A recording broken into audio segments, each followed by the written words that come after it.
They call that the Sharia law has to be adopted in UK. We have a problems when they demand the Sharia law have to be implemented in Russia.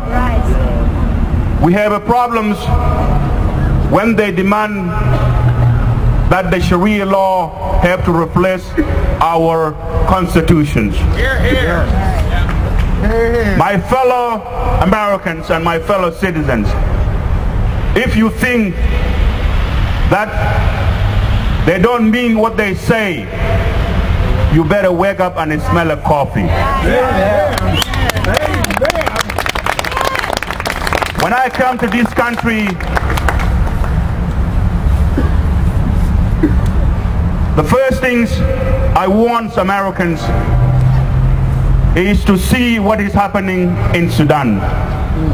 In the name of jihad, 2 million my people's Christian in southern Sudan was slaughtered. In the name of jihad, thousands of southern Sudanese kids, boys and girls was taken into the slavery and converted to Islam. In the name of jihad and in the name of Sharia, Sudan become the first country in the continent of Africa to become an Islamic state, where I don't have a right. That is why I left it and I came where the freedom is being preserved. And that freedom, if you will not uphold it and defend it, of course, some of us are so naive and always, we don't need to talk about it. Yes, you don't need to talk about it because you're scared. You don't need to talk about it because you don't want to be told that you are anti this and you are anti that. You are not anti anything. You don't want somebody to come and impose his ideology on you. The war on terror is not a war on terror, it's a war on ideology.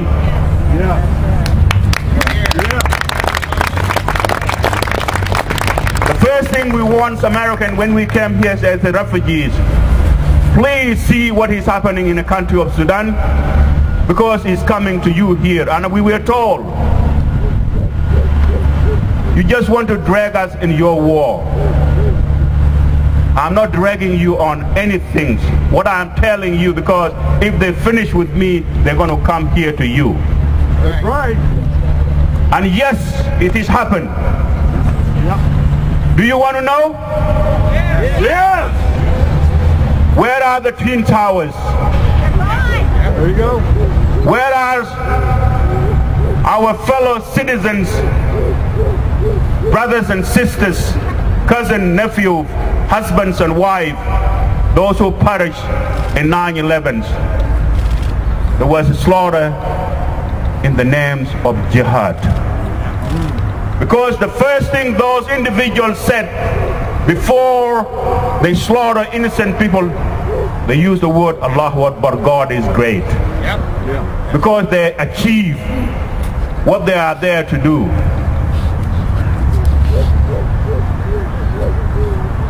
The blind Sheikh Umar Abdul Rahman came to United States through Sudan, and we want you, but you didn't listen. He was the first to attempt to bring down the towers, and he didn't succeed. And we told you again, if you think that by putting these blind Sheikh behind bar, then you solve the problems, then you have a problems. And they sat down and they worked behind the scene because you don't want to talk about it, and they came back and they achieved their goals. If everybody listened, or if anyone listened then, we wouldn't be in the war today. If anyone listened in Washington, our brothers, sons and daughters would not be even dying now. Absolutely. What you don't get? You're seeing it every day. You're seeing it everywhere. You're seeing it in the street, in Madrid, in Paris, in London, calling for Sharia law to be implemented in those countries. And you're seeing it in some of your area here. Yeah. I don't want to mention because you know. And why should I be afraid not to mention? You've seen it these last weeks when somebody that we honor as our soldiers went and slaughtered his brother in comrade in the name of jihad. My fellow citizens and my fellow Americans, I'm speaking from the heart, the bottom of my heart, because I don't want what happened in Sudan to happen in this nation, because I love this nation the most. All right.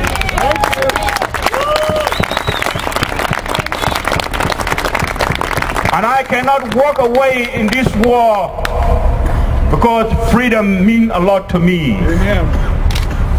Freedom is our way of life.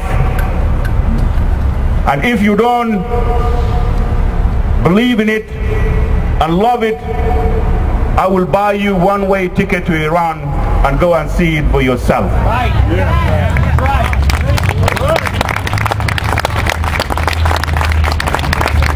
I give you a one-way ticket to go to Sudan and see for yourself when you're being called as infidels. Yeah. Our constitution is a God-given right, was put together by our founding father of this lovely nation of ours. Please say no to jihad. Say no to Sharia law. And let's join hands together, believe it or not. Don't shy away and be scared that you don't want to be called anti-this and anti-this. Our way of life is what everybody in the world today want to copy. Don't walk away from this war, and thank you very much. Amen.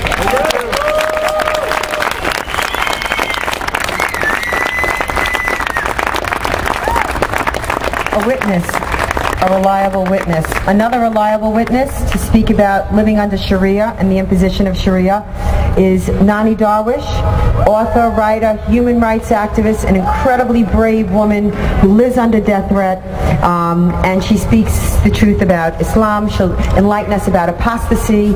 She's also the executive director of Former Muslims United. It's an excellent website, formermuslimsunited.org. It's an organization of apostates that can enlighten you and bring and maybe give an indication, perhaps to the media that's here. Formermuslimsunited.org to see the real threat of apostasy to Rifqa Bary. Nani, you want to come up here and enlighten the folks?